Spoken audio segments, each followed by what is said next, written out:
En 1994, au Japon, un fabricant de pièces détachées pour voitures, Denso, a encore amélioré le concept du data matrix et a créé le QR code, le code à réponse rapide. Ces petits dessins apposés sur ses produits permettaient à ses clients, comme Toyota, de pouvoir suivre ses pièces dans les usines.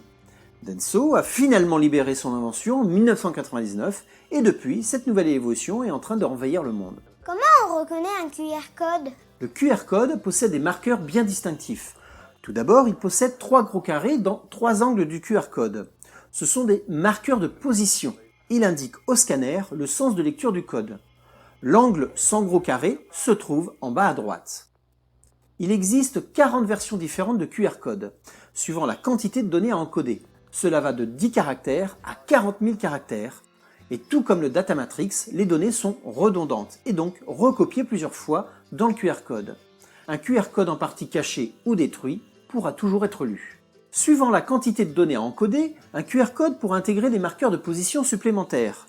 En plus des 3 gros, vous pouvez en retrouver d'autres plus petits, placés de façon régulière. Ces marqueurs permettent au scanner de détecter les angles de vue et les déformations éventuelles dans le code. Le scanner va recalculer l'ensemble pour bien remettre chaque pixel à sa place. 2 lignes pointillées sont tracées entre les 3 marqueurs de position. Ils sont l'équivalent des marqueurs de colonnes et de lignes dans un tableur. Afin d'éviter des zones complètement blanches ou noires, lors de données à vide par exemple, il existe 8 masques d'inversion pour que les scanners reconnaissent bien un QR code quand ils l'envoient.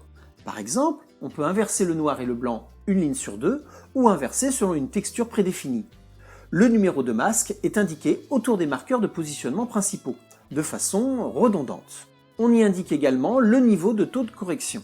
Ensuite, la lecture proprement dite commence en bas à droite. Le premier groupe permet d'indiquer le type d'encodage, 8 bits la plupart du temps. Ceux-ci sont représentés par un bloc de pixels de 2 par 4. Chaque bloc se lit de bas en haut et de droite à gauche. Le second bloc au-dessus indique la taille du texte. Puis tout se lit en une espèce de zigzag bizarre, de bas en haut, puis de haut en bas et de la droite vers la gauche.